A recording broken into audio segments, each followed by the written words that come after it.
હરે કૃષ્ણ મહારાજની જય. શ્રી ઘનશ્યામ મહારાજની જય.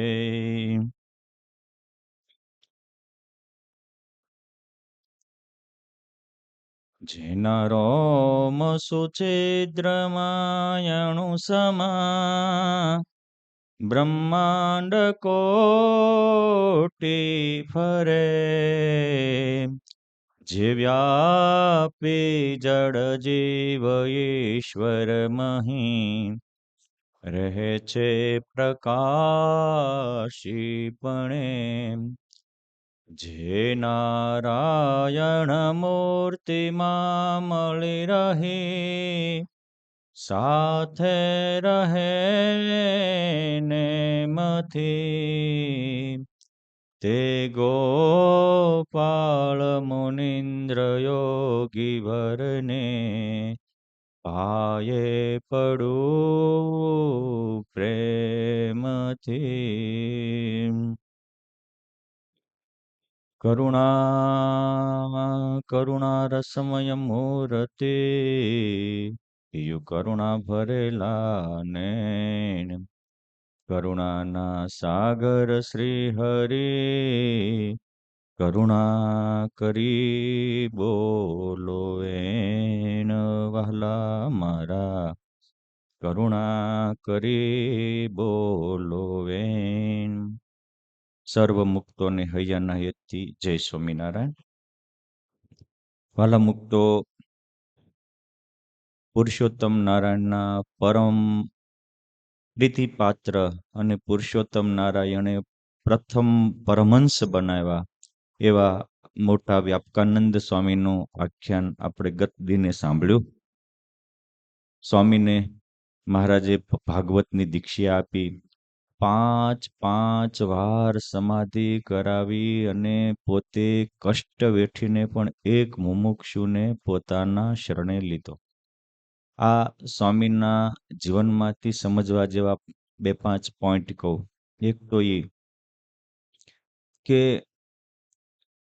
આપણે જો સુધરવું હોય ને તો આખી બ્રહ્માંડ આપણને મદદ કરે.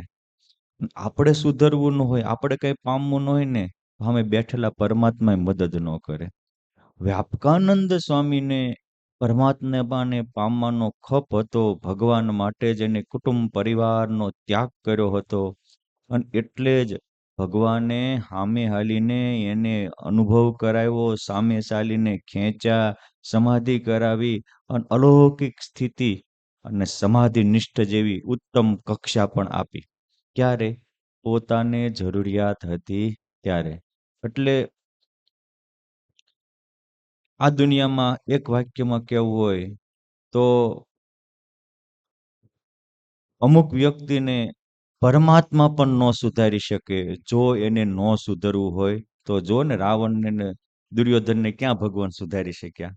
હનુમાનજી મહારાજ જેવા સંત કે વ્યાસ ભગવાન કે પરશુરામ પણ નથી સુધારી શક્યા. જેને નહોતું સુધરવું એને.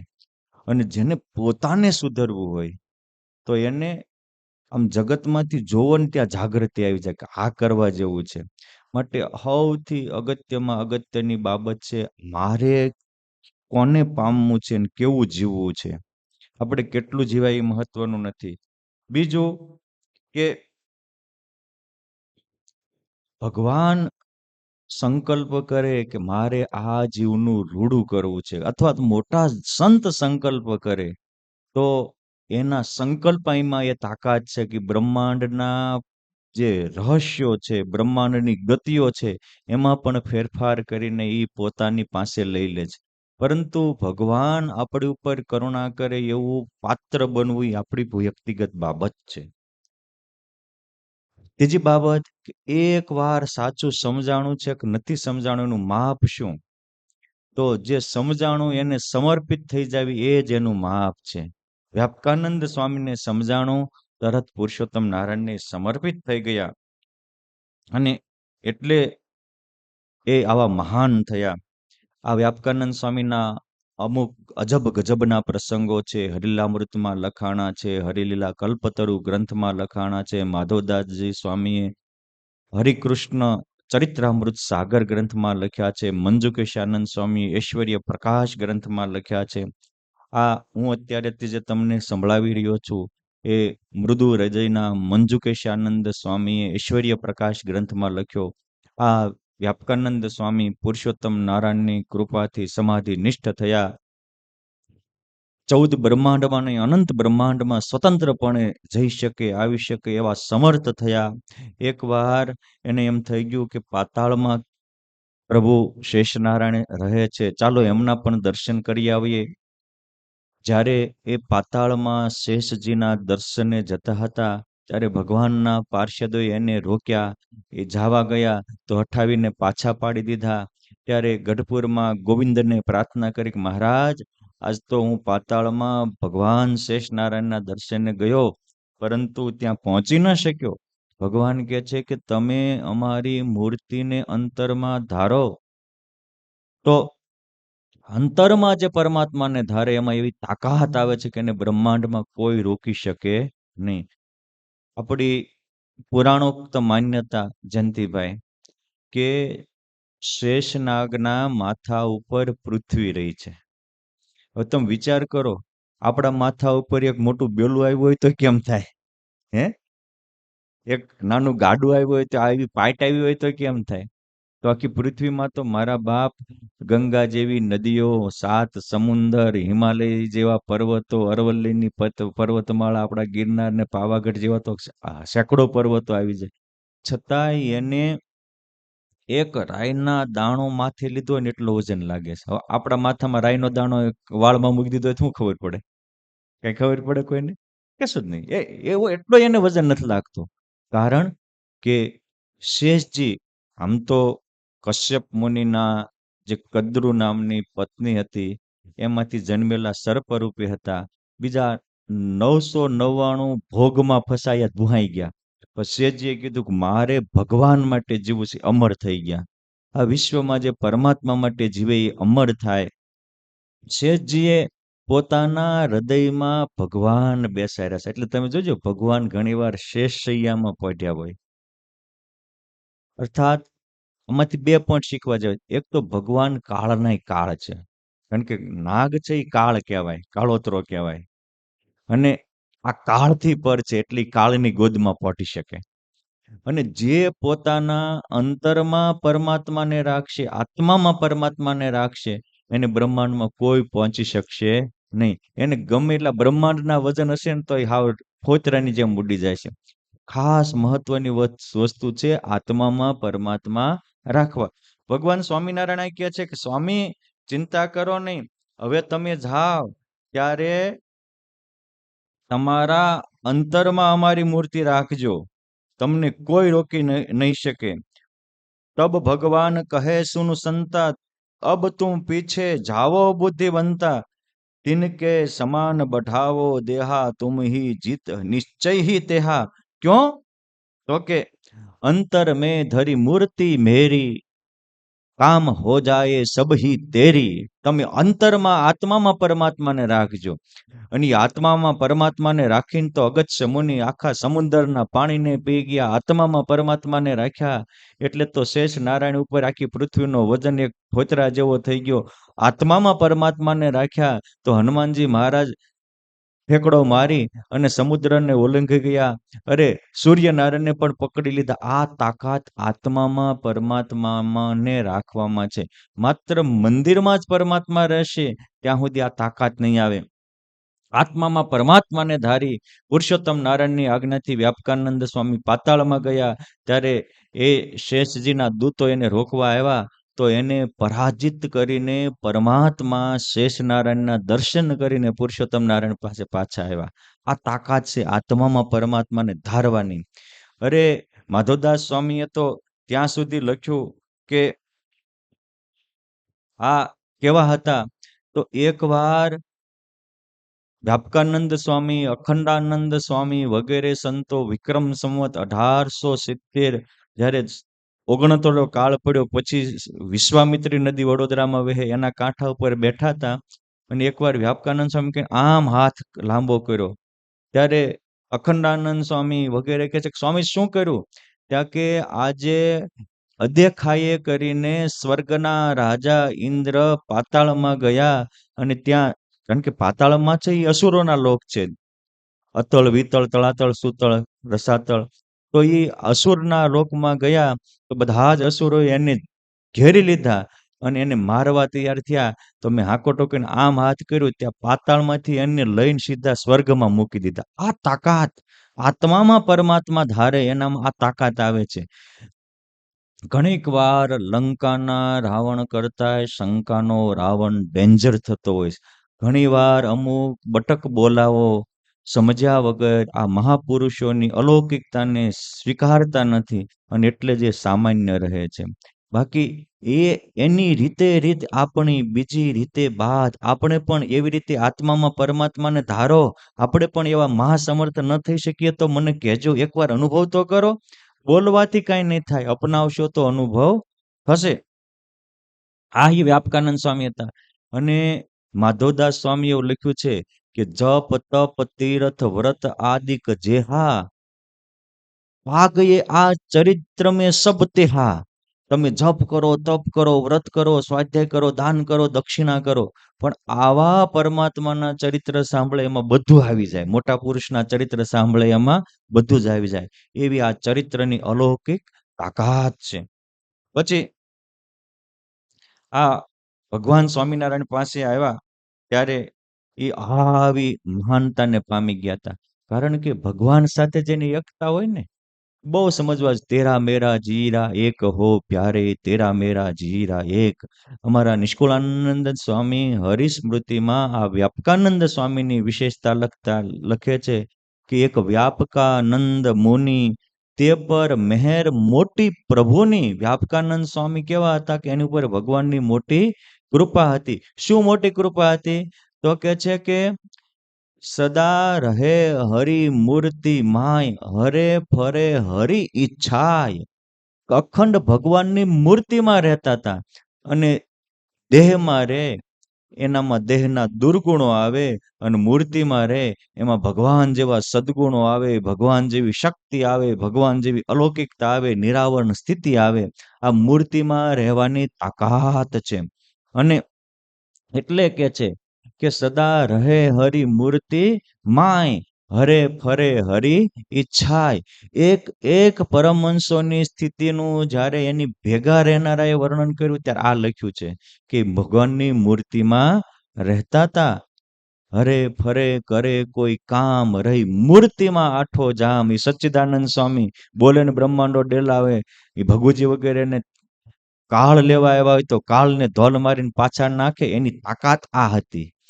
આપણે મોટા સંતોની સ્થિતિની વાત ગમે છે, પરંતુ એને પામવાની રીતિ ગમતી નથી. એટલે એવી સ્થિતિ આપણી થતી નથી. જો એવી સ્થિતિ પામી હોય તો એને પામ્યા એની રીતિ ગમવી પડે ને એને અપનાવવી પડે. આપણે કહીએ કે મારે દ્વારિકા જવું છે, દર્શન કરવા છે, પરંતુ દ્વારિકાનો રસ્તો જ ગમતો ન હોય તો દ્વારિકા કેમ પહોંચો? જ્યાં ચલાવવાનું થાય ત્યારે પાછા તમે દિલ્હી બાજુ ધબધબતાવો ગાડી. તો દ્વારિકાનો રસ્તો જવું ગમતું નથી ને દ્વારિકા પહોંચવાની વાત કરો. આ બે વાત બને? કોઈ દી ન બને. એમ મોટાની સ્થિતિ ગમે છે એ વાસી ભોજન છે, પણ એને પામવાની રીતિ ગમે તો એ તાજું ભોજન છે. મારા બાપ, તાજું ભોજન હોય તો માંદાને હાજો કરી દે અને વાસી ભોજન તો હાજાને માંદો પાડે. આપણે કયા ભોજનને ખાનારા છીએ એ બહુ સમજવા જેવો પોઈન્ટ છે. આ વ્યાપકાનંદ સ્વામી આવા હતા. એકવાર ભગવાન સ્વામિનારાયણ કાલવાણી ગામ, જ્યાં 500 પરમહંસોને દીક્ષા આપી, ત્યાં ભગવાન ભવ્ય સભા ભરીને બેઠા હતા.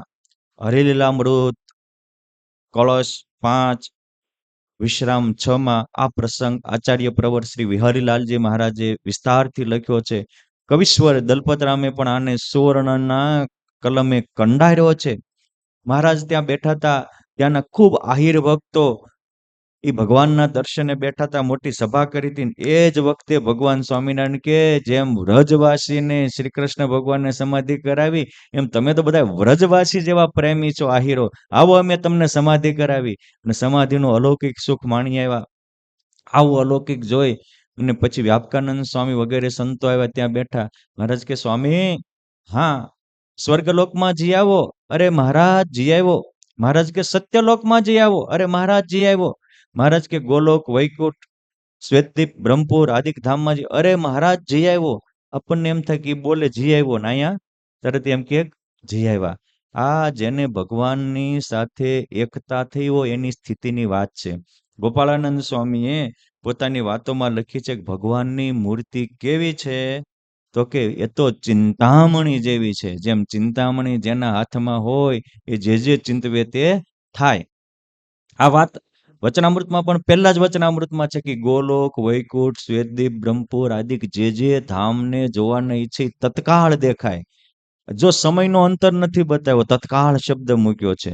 આ જ વાતનું જાણે ભાષ્ય લખતા હોય ગોપાળાનંદ સ્વામી, એમ સ્વામી અખંડ વૃત્તિ, અખંડ અનુસંધાનના સંદર્ભમાં સ્વામી કહે છે કે સાંભળો, એ ભક્ત મુક્ત જેની વૃત્તિ પરમાત્મામાં જોડાણી એ કેવો થાય? તો સ્વામી કહે છે કે તો જ્યારે ધારણા કરે ત્યારે સેકન્ડના છઠ્ઠા ભાગમાં જ્યાં જવું હોય ત્યાં જઈ શકે. કયું? તો સ્વામી થોડો વિસ્તાર કરે છે કે આ પૃથ્વી છે એનાથી 10 ગણું જળ છે, એનાથી 10 ગણું તેજ છે, એનાથી 10 ગણો વાયુ છે, એનાથી 10 ગણો આકાર છે, એનાથી 10 ગણો અહંકાર, એટલે રાજસ, તામસ ને સાત્વિક 3 પ્રકારનો અહંકાર છે, એનાથી 10 ગણું પ્રધાન પુરુષ છે, ને એનાથી 10 ગણો અનંત અપાર માયા છે, અને એનાથી અનંત ગણા મહાપુરુષ છે, અને એનાથી અનંત ગણો વિશાળ અક્ષરધામ છે. કે જે અક્ષરધામના એક એક રોમમાં અનંત કોટી બ્રહ્માંડો પરમાણુની પેઠે ઉડતા ફરે છે. સાદું દ્રષ્ટાંત દેવું હોય તો મોટા ઘેઘોર ઝાડવામાં પાંદડા લટકતા હોય એમ અક્ષર બ્રહ્મના એક એક રૂમાડાના છિદ્રમાં અનંત કોટી બ્રહ્માંડો ઉડતા ફરે છે. એવું અનંત અપાર અક્ષરધામ છે. અને એ અક્ષરધામમાં આ મુખ ભક્ત ભગવાનમાં વૃત્તિ રેખનારો તત્કાળ જાય છે. અને આ પ્રગટ પ્રભુમાં અખંડ વૃત્તિ રહેતી હોય એને જ આવી અલૌકિક દ્રષ્ટિ થાય છે. અને એ સિવાય માણસ બ્રહ્મચર્ય પાળે, તપ કરીને હુકી લાકડી જેવો થઈ જાય તો પણ પ્રગટ ભગવાનની નિષ્ઠા વિના આવી અલૌકિક સ્થિતિ થતી નથી. અને જેને પ્રગટમાં નિષ્ઠા હોય એમાં એની વૃત્તિ, આ નિયમ છે, જેમની નિષ્ઠા હોય એમાં એનું સ્મરણ સહેજે થયા કરે. સ્ત્રીની નિષ્ઠા હોય ને તો સ્ત્રીનું સ્મરણ થયા કરે, પૈસાની નિષ્ઠા હોય તો પૈસાનું સ્મરણ થયા કરે, દીકરાઓની નિષ્ઠા હોય તો દીકરાની સ્મૃતિ રહ્યા કરે. એમ પુરુષોત્તમ નારાયણની નિષ્ઠા હોય પ્રગટ ભાવે તો એનું સ્મરણ અખંડ થયા કરે. ભગવાન સ્વામિનારાયણ પંચાળાના હાથમાં પણ બોલ્યા કે આવી ભગવાનને નિષ્ઠા વિના અને ભગવાનના સ્વરૂપને તત્વે કરીને સમજ્યા વિના તો કોઈ યુગો સુધી બ્રહ્મચર્ય પાળે, ધર્મનિષ્ઠા રાખે, વૈરાગ્ય નિષ્ઠા રાખે તો પણ આવું અલૌકિક સામર્થ્ય કે સ્થિતિ પામવી એ અશક્ય છે. માટે આ નિષ્ઠાનો પ્રતાપ છે. સ્વામી કહે છે, અને એ પરમાત્માને જોવાની દ્રષ્ટિ અને આપણી માહિક દ્રષ્ટિ બેમાં ભેદ છે. આપણે અહીં બેઠા હોઈએ, સ્વામી એક્ઝામ્પલ આપ્યું, એમાં કોકને સપનું આવે ને સપનામાં એને કંઈક સર્પ દેખાય, સિંહ દેખાય કે ફોજ આવતી દેખાય, તો એને સપનની દ્રષ્ટિ છે એટલે એ સાચું છે, ને આપણને એમ થાય કે આ ક્યાં કાંઈ છે. એ સપનની દ્રષ્ટિ જુદી છે ને જાગ્રતની દ્રષ્ટિ જુદી છે. એમ દેહાભિમાનીની દ્રષ્ટિ જુદી છે અને પરમાત્મામાં લાગી ગયો એની દ્રષ્ટિ પણ જુદી છે. હિરણાકંશને ક્યાંય ભગવાન દેખાય નહીં, પ્રહલાદને ભગવાન વિના ક્યાંય ભાસે નહીં. હા, જ્યાં જુએ ત્યાં રામજી, બીજું ન ભાસે રે, ભાત દેખી ભૂલે નહીં, અનુભવ ઉજાજ, એ એની દ્રષ્ટિ છે. એટલે સમજવા માટે કે આપણે પણ આ વાતનો અનુભવ કરવો હોય તો શંકા નહીં, શ્રદ્ધા રાખીને એવી દ્રષ્ટિ કેળવવી જોઈએ, તો જ આવું મોટું કામ થાય, બાકી કામ થાય નહીં. આ વ્યાપકાનંદ સ્વામી આવી પુરુષોત્તમ નારાયણ સાથે એકતા અનુભવતા હતા. અને એટલે મહારાજે કીધું કે જાઓ, તો કે જી આવ્યો, જાઓ તો કે જી આવ્યો, ગોલોકે જી આવ્યો, ને શ્વેતદીપે જી આવ્યો, ને સત્યલોકમાં જી આવ્યો, ને પાતાળમાં જી આવ્યો. મહારાજ કે તો હવે ભૂમા પુરુષના લોકમાં જાઓ. અરે મહારાજ, ત્યાં તો 1000 માથાનો દૈત્ય માર્ગ રોકીને ઉભો છે. મહારાજ કે અમારી મૂર્તિ અંતરમાં ધારો અને એનાથી કાયા વધારો, અને આત્મામાં પરમાત્માની મૂર્તિ ધારીને ગયા તો એ 1000 માથાના દૈત્યને પરાજિત કરી અને પાછા આવ્યા. મહારાજ કહે છે કેમ પાછા આવ્યા? અરે મહારાજ બીજો 10,000 માથાનો ઊભો છે. મહારાજ કે તમારામાં એના કરતા 1000 ગણી તાકાત છે, તમે વારે વારે ડરો છો કેમ? અને પછી ગયા અને એ 10,000 કાયાના માથાવાળા અસુરને, એટલે આજે બધા જે આવરણો છે ને એ જ તે મોટા અસુરો છે. આપણું દેહાભિમાન છે ને એ જ આપણા માટે મોટું અસુર છે. એટલે મેં પહેલું જ વાક્ય કહ્યું કે જેને અમુક વ્યક્તિને પરમાત્મા પણ ન સુધારી શકે, જો એને ન સુધરવું હોય તો, અને સુધરવું હોય તો સામાન્ય વ્યક્તિ પણ સુધારી શકે, જોઈને જાગી જાય તો. સ્વામિનારાયણ ભગવાને શ્રીધરી ટીકા વારંવાર વાંચી. ભાગવતજી ઉપર શ્રીધર સ્વામીની લખેલી શ્રીધરી ટીકા એ બધી જ ટીકાઓનો રાજા કહી શકાય, એ બહુ પ્રસિદ્ધ છે. અને એને તમામ વૈષ્ણવાચાર્યોએ સ્વીકારેલી છે. વલ્લભાચાર્યજી મહારાજે પણ સ્વીકારી છે, નિંબાર્કાચાર્ય, મધ્વાચાર્ય, ભગવાન સ્વામિનારાયણે તો એની કેટલી કોપીઓ કરાવી. ભગવાન સ્વામિનારાયણ એકવાર સંતો ભક્તો સાથે પીજ ગયેલા અને એક બ્રહ્મદેવ પાસે એની ટીકા હતી, તો ભગવાને ત્યાં 35 લૈયા સંતોને બેસાડી અને 10 દિવસમાં આખી શ્રીધરી ટીકા સાથેનું ભાગવતની કોપી કરાવી, જે આજે પણ વડતાલ ધામમાં પ્રસાદીના સંગ્રહાલયમાં સચવાયેલી છે. મારે એ કેવું છે કે એ શ્રીધર સ્વામી ને એમ થયું કે જો આ સંસારમાં રહીશ તો ઈશ્વર નહીં ભજાય, ઈશ્વર ભજવા રહીશ તો સંસાર નહીં ચાલે. હવે થયું એવું કે એમને ત્યાં એક સંતાનનો જન્મ થયો, ત્યાં અચાનક એમના ધર્મ પત્ની પરમાત્માના પરમધામને પામી ગયા. હવે પ્રભુને ભજવા તો હતા, પરંતુ મોટી ચિંતા એ હતી કે આ મારા નાના બાળકનું શું? એક બાજુ પ્રભુ ભજવાની તાલાવેલી તમન્ના છે અને બીજી બાજુ બાળકની ચિંતા છે. અને સંસારમાં હોય જ તે ને આવું લક્ષ્મણ બાપા. પરંતુ એ સમય અચાનક છતમાં રહેલી એક ગરોળી નીચે પડી અને એને એક બાળક બચ્ચું જન્મ આપ્યું. એ ગરોળીને જીવડાને બચ્ચું જન્મ્યું અને અચાનક એ ઉપરથી પડીને અછડાની તેની માં મરી ગઈ. ત્યાંને એમ થયું ઓહો, આ બચ્ચાનું હવે કોણ? એને જે પોતાના બચ્ચાની ચિંતા થતી હતી એમ તરત જ મનમાં ચિંતા થઈ કે આ બચ્ચાનું કોણ? અને એ જ વખતે ઈશ્વર ઈચ્છાથી એ જન્મેલું નાનું બચ્ચું, એની ઉપર ચિકાશ હતી, એ ચિકાશ ખાવા માખીઓ આવી અને પટ લઈને બચ્ચાએ માખીઓ પકડીને પોતાનું પેટ ભરીને આગળ હાલતી થઈ. એમ થયું કે ઓહો, જન્મમાં તેને જીવાડવાનો ઉપાય શોધ્યો શુદ્ધ જોને. હું કામ એમ તો અધીરો રાવ છું. જેને જન્મા એને જીવાડવાના ઉપાય એને બતાવ્યા છે, મારે ચિંતા કરવા જેવું છે નહીં. અને એ નાના બચ્ચાને મૂકીને હાલી નીકળ્યા, એ શ્રીધર સ્વામી થયા.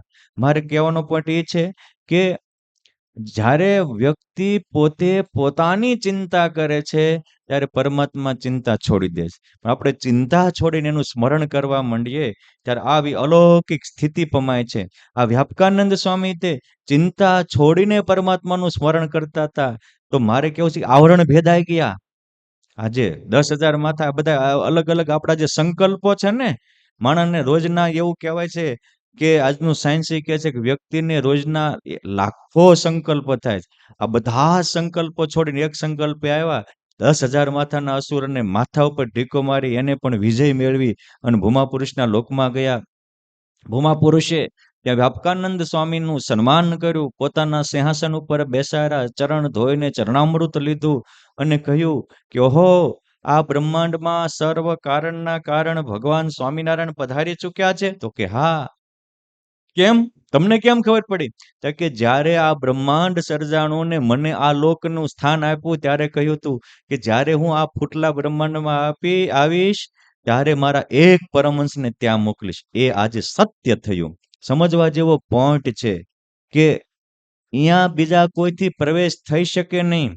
ભગવાન શ્રી કૃષ્ણ પણ બ્રાહ્મણના બાળકોને લેવા અર્જુનજીની સાથે ત્યાં ગયા તો 10,000 સૂર્ય જેટલું તેજસ્વી સુદર્શન ચક્ર મૂક્યું, એ પણ ટમટમિયા જેવું પતલું થયું ત્યારે માંડ અર્જુનજી સાથે રથ આદિકને દિવ્ય કરીને ત્યાં પહોંચ્યા. એ લોકમાં આ સહજતાથી પહોંચી ગયા, કારણ પરમાત્માની મૂર્તિને હૈયામાં ધારી છે.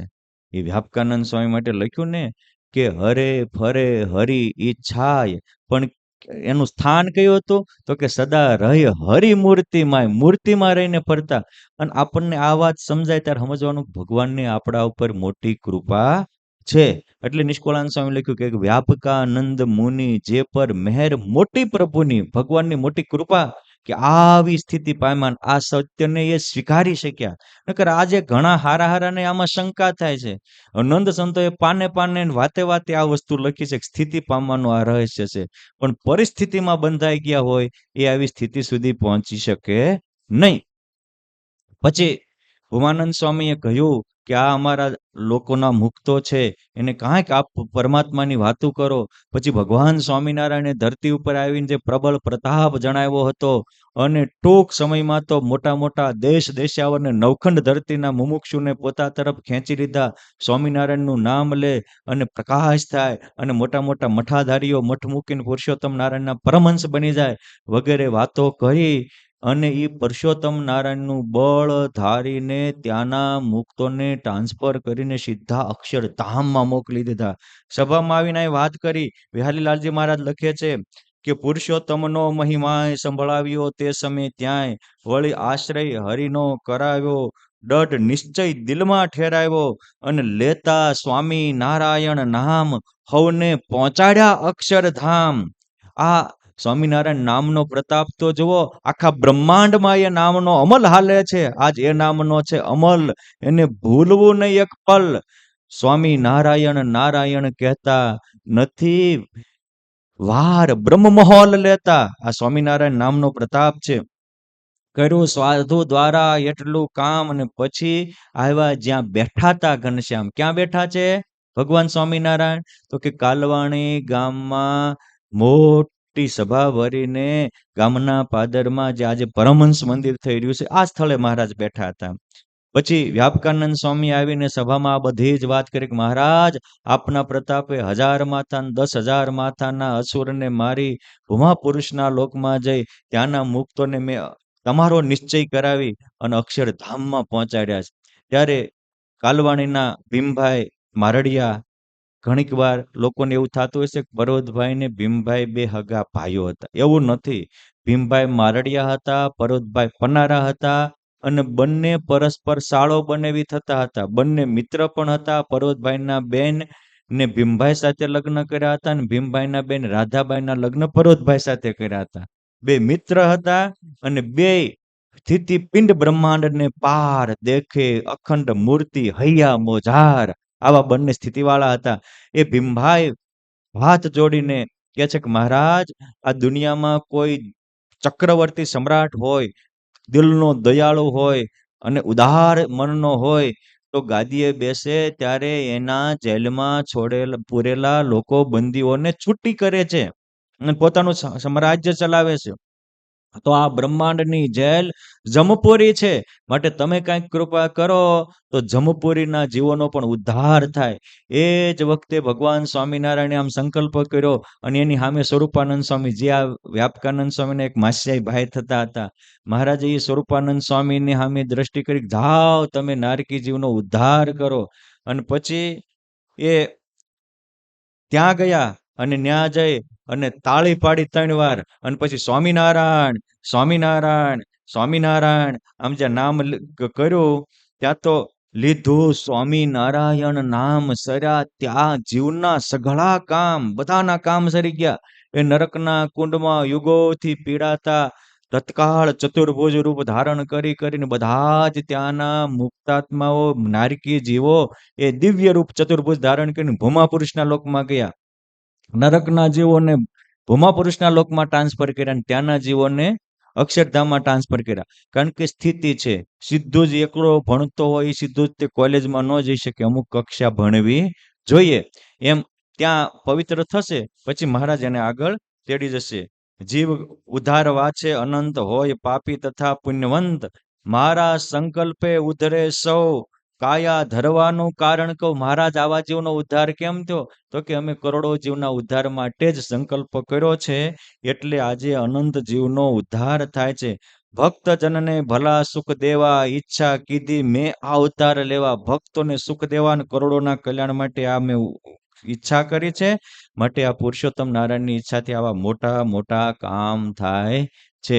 આવા ભગવાન આપણને મળ્યા છે કે જે મંત્રના પ્રતાપે નારકી જીવનો પણ ઉદ્ધાર થાય, જે મંત્રના પ્રતાપે જીવ પરાપાર આલોકને પરલોકમાં જોઈ શકે, જઈ શકે, એવા ભગવાનને પામી આપણે પણ ધન્ય ધન્ય થયા છીએ. માટે આ ભગવાનનું હાલતા ચાલતા ખાતા પીતા અખંડ સ્વામિનારાયણ સ્વામિનારાયણ સ્વામિનારાયણ નામ લેવું